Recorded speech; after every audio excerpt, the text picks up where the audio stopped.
So here is the simple, quick and very tasty tomato rasam recipe, which is really good when you are sick, even on cold days in winter. So all you need is boiled or cooked dal or yellow lentils and fresh coriander leaves, fresh garlic.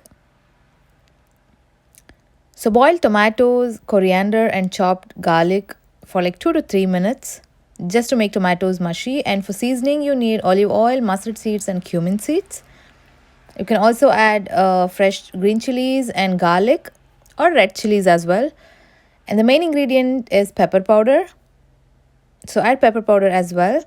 And after seasoning, add the boiled dal or the lentils.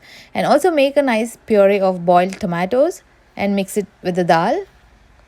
And adjust the salt according to your taste. And you can also add more pepper powder if you want it more spicier. And that's it. There you go. So very quick and simple, isn't it? So go try it right now and let me know if you like it.